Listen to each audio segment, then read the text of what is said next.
Hello, and welcome back to another episode of Weekly Wisdom. I hope everyone had a good finish to the week and had some interesting cases, and everyone's backs and shoulders are doing pretty well. In this episode of Weekly Wisdom, we are going to tackle the subject of how do you know when you're ready to start your own practice? This is a question I get asked quite a bit. For those receiving my emails from Mathur Dental Education, I do address this question in written form, but I wanted to flesh out my answer a little bit.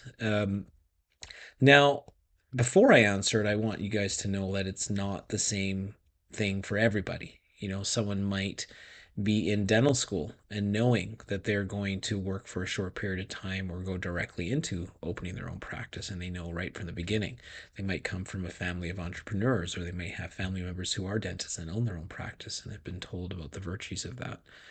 And there could be others who are have maybe spent half your career as an associate, not wanting to take that plunge, or for many years thinking that it wasn't for them. And now perhaps there's a little bit of a question in their mind thinking, well, maybe I should have my own practice. And they're wanting to find out more information about if they are ready, and what are some of the things they should be thinking about. So I'm going to address that this week. And I'm also going to address an interesting question that I was sent during the week about the topic that we covered last week, which was starting versus buying. Someone's in a specific situation about wanting to know whether they should start their practice or they should buy the practice that they're currently working at. So we're going to go through their situation and answer that in depth, or at least address the issues of it in depth. So, in terms of how do you know when you're ready to start your own practice, I want to approach it from a few different aspects. One's the financial aspect, the clinical skills aspect, looking at the responsibility involved, the temperament involved, the potential desire for a challenge or independence that you might be going through, and lastly, just the vision. So let's have a look at it. Financially, I think you need to be able to access the start. Well, you need to be able to access the startup capital. You just do. Now, this can be either through savings or as a candidate for financing. I think it's a good idea just to meet with multiple financial institutions now, just to find out the type of rates and loans you'd be eligible for. If you have an accountant, touch base with them. They might be privy to finding out about the different types of deals and rates that other of their dental clients are receiving, so they can let you know some information on maybe what you should be looking for based on where you are in the world. Um, but it's a good idea to start that process now, just to find out what you're eligible for. Um, you also need to be able to show your ability to produce. So even as an associate, you can show potential lenders that you're billing potential. This will show that you have the speed and the skill to just carry out productive dentistry. It's important to be able to even just look at it for yourself. When you're looking at what you're producing on a monthly basis, a yearly basis, you want to be able to look at it and say, yeah, there's a practice here. And I'm not saying that you will always be the only dentist that's working, but I think that's a good place to start. And ideally, you should be able to have some savings from your time as an associate. Now, you don't need to have close to the full amount that you're going to need to start up a practice or to purchase a practice for that matter, but showing your ability to save just demonstrates some financial discipline and ability, and it gives you a little bit of wiggle room. In terms of clinical skills, a dentist should be starting to feel comfortable with both their speed and the repertoire of procedures that they can carry out. So, additionally, you should be starting to see some positive feedback. Excuse me, some positive feedback in terms of patients requesting to see you consistently. They're exiting out to the front desk and they're happy, pleasantly surprised if they're seeing you for the first time, and they're booking back to see you. You don't need to be a dentist that does everything. Many dentists own practices and do not complete root canals or wisdom teeth surgeries or implants or Invisalign. Um, but I want you to just, as a starting spot with your clinical skills, start to feel comfortable with your speed and the repertoire of procedures that you do. Again, I mean, again, shameless plug. I have a program on how to start a practice. You don't need to be able to do everything, but in the program, it's about finding the right location and the right pool of patients that need the type of dentistry that you do. But I want you to feel comfortable with your speed and just having a general repertoire of procedures that you can do. You can always bring in associate dentists periodically to complete treatment that you don't feel comfortable carrying out. So, for example, bringing in a dentist to do root canal treatment days on a weekly or monthly basis. For a while, this is what I did.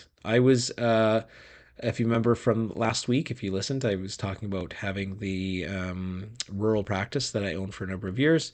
I was doing everything out there. And then when I moved closer to a bigger city where I am now, I started to do less and less root canals. It was not my favorite, and I'm a big believer in that you become good in things that you become especially interested in. You're gonna read journal articles. You're gonna do the necessary practice to build up your skills in that. And I didn't want our patients to have someone that was only half interested.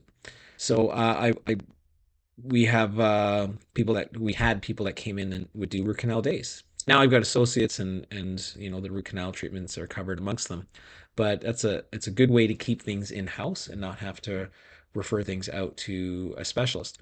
We still did refer to specialists for cases that were beyond our purview, but for things that could be kept in on a general nature, we did. Responsibility. Owning a practice is a step forward in responsibility, obviously. Ultimately, all the treatment that comes out of your office is a reflection on you. Depending on your local, depending on your local dental legislation, the dental college may agree with that. What I mean by that is that legally, whatever comes out of your office may be your responsibility as the owner. You're also going to be responsible for employing staff. So these staff members will feed themselves and their families potentially, depending on how well you're able to lead. So I hope you're not having a panic attack leading to this in terms of some people hear about this responsibility and that scares them. Do not be scared. This is an opportunity to bet on yourself. A lot of you may be relishing this type of responsibility already. Seeing your staff and those associated with your practice flourish because of a dream that you set up from a simple vision you had in your mind is very satisfying.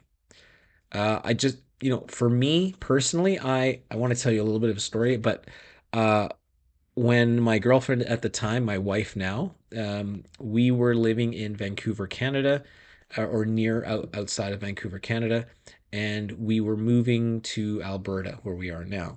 And my wife had accepted an associate position, and we were visiting the PDC, the Pacific Dental Conference, and we were meeting her new boss, the dentist, who's a friend of ours today, who owned an office and had a team of at least 15 people, and we met him for dinner, and he had brought his entire staff from Alberta. So he had flown his entire staff, paid for their airfare, put them up in hotels, and he was treating them to a wonderful dinner overlooking the Pacific Ocean there, and we met him and his entire staff, and that really struck me. I remember looking at his staff, his RDAs, and thinking how fantastic it was. These guys really had a direction and a career, and they had an ability to come to a conference like this and build their skills and learn rather than just the daily aspect of it. And I remember looking at that dentist and looking at him with admiration, thinking I would love to be able to do that for my staff one day. And then the full circle moment was years later when I did the same thing. I remember mentioning it to my staff when we first started that one day I'd love to be able to take you guys to the PDC, fly you out there and do it. And it was a really great feeling to be able to do it when I did. We flew the staff out, put them in fancy hotels, went for a wonderful dinner, and they really soaked up the knowledge from that conference. It's a long way of saying that Sometimes that responsibility can feel like a burden and it can and sometimes it can scare you, but it is an incredible rewarding feeling to see your staff thrive, both financially and career wise and holistically, because of something that you've built. It's a fantastic feeling. Temperament. So this is an underrated attribute. So you do not need to be a completed product. So I don't want you to go into this slide thinking, you know what, oh geez, this disqualifies me. You don't need to be a completed product. But I do think that at this stage, you should recognize that owners require a different temperament than associates do. So associates are concerned with their patients and the direct staff that they work with. Owners need to deal with everybody. So this is all staff, suppliers, patients, community at large, etc. So being able to or showing a desire to communicate effectively can really be a sign that you're ready for ownership. And the temperament really can set um, a foundation for how you communicate. So I want you to start thinking about this. Perhaps you have this temperament already. Perhaps this is something that you're going to have to work on. And this might be something that you might want to think about. Well, what kind of temperament do I want? I might want to be a bit, project some calmness and unflappability. Perhaps you're wanting to come out of your shell and wanting to seem more confident. Start to think about how you want to project and start portraying that, even if as in your everyday associateship. How do you deal with responsibility? How do you deal with stress? How do you deal with obstacles in general? As an associate, you perhaps can get away with showing the the stress and the obstacles and cracks in the veneer, so to speak. But maybe that's not how you'll want to be as an owner. I'm not saying that you're not entitled to feel how you feel, but as in a leadership position, temperament is something that becomes a bit more important. Desire for a challenge. So if you believe that dental school made us all tougher and capable of accomplishing hard things, then you may be keen for another challenge. You may be ready for that next goal or obstacle to overcome. So some people welcome the challenge and always envision their career as a path in which they work for themselves, and others were potentially unsure of owning their own practice because of the fear factor. But they're starting to come around to the idea that they are, in fact, capable. That desire for a challenge, that desire to do something on your own, to see if you can do it, that can often be part of the recipe for wanting to take this next step. And vision. Life as an associate dentist can give you an insight into the aspects that you like in a dental office and the aspects that you would change if you had the power. So over time, these aspects that you would change start to add up, and you can picture yourself building a practice that's tailored to you. You could be picturing changes to, treatment options you would provide, the environment in the office, the systems that work in the office, the type of staff you would hire, and how you would communicate with the staff. Starting a practice can be an execution of a vision that a dentist has been waiting to execute. Starting a practice can be the execution of a vision that is creating a practice that's tailor made for you. When you're associate, there's always a little bit of you needing to fit into the shape that's already existing there. This is an opportunity to create an office that you think is ideal workplace for you, and you can bring that to fruition. So, I mentioned at the beginning of the episode that I wanted to address a question that I was asked. I found it very interesting. So last week we covered the topic in depth of starting versus buying a practice. This was an email that I received. Should I buy this practice or start a new one? So I'll read out their question. So I've been an associate at my current job for 5 years. My principal owner is a nice guy and has been pleasant to work for. Every year I've produced more dentistry than the year prior as my patient base gets larger and larger. The owner has asked me if I'd like to buy into the practice at 45% of ownership. For the most part, I've enjoyed working at the practice, but I have a strained relationship with a couple of the staff members. Nothing serious, but I find that these are the admin staff members that sit and gossip and important tasks get missed. They've been with the owner since the start, and I've learned to just ignore them. The practice bills $4 million a year and would sell for $3.2 million, which is 80% of production. He is offering 45% ownership for $1.44 million from me. When he originally asked me, I requested the financial data on the practice to help me evaluate. So they collect close to 97%. That's good. And the overhead is 63%. Okay. We both work full time, but the owner is in his 60s and I think he's wanting to slow down. The owner places the implants for the practice, and I'm considering doing my training at some point. Currently, I do bread and butter general dentistry, and I'm building a strong rapport with the patients. Should I buy this practice or should I start a new one? Great question. And thank you for providing the details that you have provided. So, some of you might be listening to this or watching this and thinking, I'm in a similar situation. How do I tackle this? What's my thought process here? Now, it's important to mention, yes, I do offer a program on how to start a new practice, but I'm not going to let that skew my answer here. Let's be analytical and go through this situation. Um, so let's revisit some of the information that we covered last week. So I provided a list of what I thought were positive signs to buy a practice. Now, I mentioned that I would want all of these to be present for me to choose buying a practice over starting my own. So the first one was that right away you could see that you could add value to the office in terms of revenue. So example, you could add procedures currently being referred and or you could work with a faster pace. Ultimately, you could just produce more than the previous dentist. So perhaps you would be buying from a dentist that has slowed down considerably. In this situation, the owner is still going to be there earning 55%. So the current dentist is placing implants and has a larger repertoire than you. So, you're not exactly taking over from someone who is you have an obvious advantage over in production. They're there and they're doing implants. However, the current owner is staying on. But if the current owner stays on, but you are able to take on more of the dentistry, then that's a good situation. But will the owner continue to place implants? That's my main question here.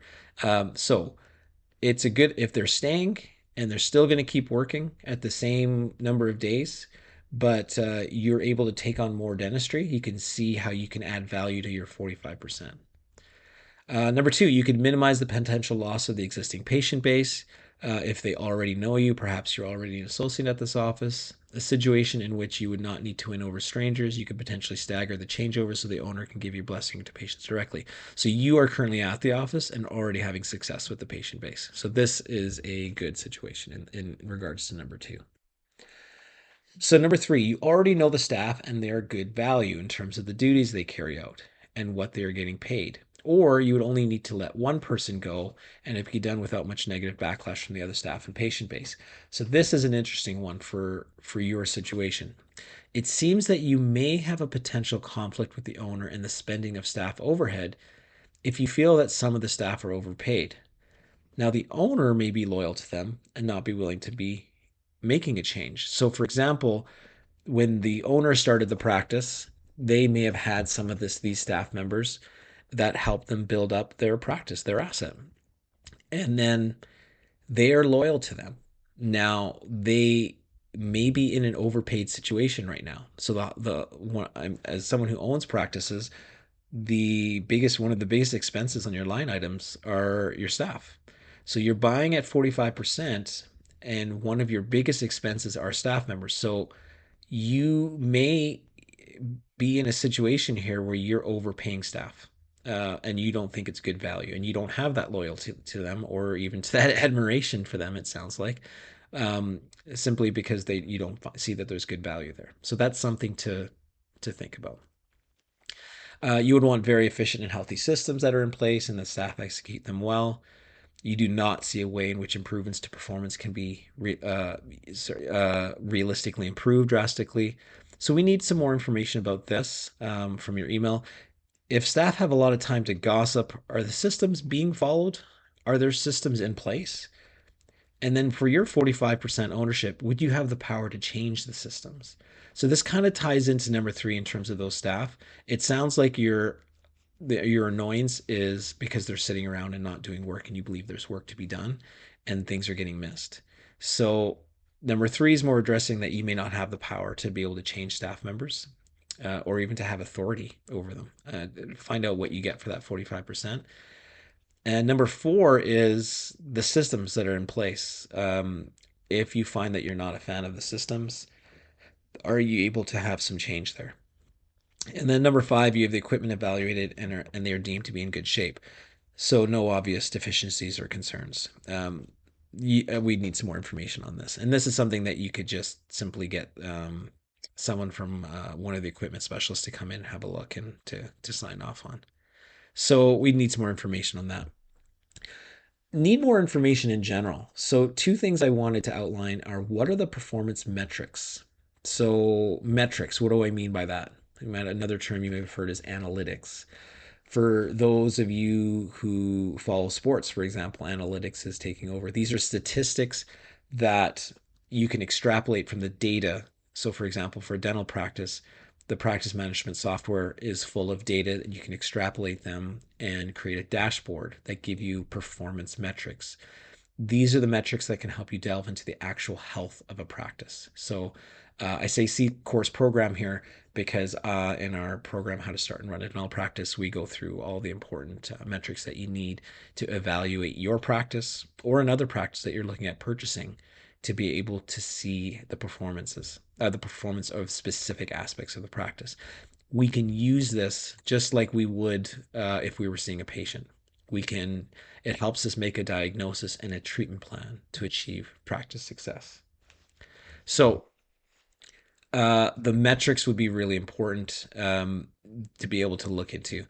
Uh, I go into it more into my course. It'd be too long an episode to go through it here. How long does the owner plan to stay? For me, this is really the a big key. And for how many days a week? So, for example, what percent? Like if the owner is looking to have 55% and they drop down from 5 days to 2 days, yes, you're going to have more dentistry, but what percentage of the revenue is from those implant treatments? If the owner walks out the door or is around the practice less, you want to make sure that a chunk of the value of the practice is not walking out the door with him. I do like the idea that he's still got some skin in the game. Like at 55%, he shouldn't be interested in losing that value in his practice. But oftentimes you will see dentists who are older looking to cash in some of the value of their practice, but we want to make sure that the not everyone makes the smartest decisions for what they want. Sometimes people get burnt out and they make a rush to judgment. And you want to make sure that your 45% is the value of that is going to grow. That takes me to this next slide. So this is from module one of the program. These are my goals of practice ownership. I want to double the value of the practice within a 3-year time period.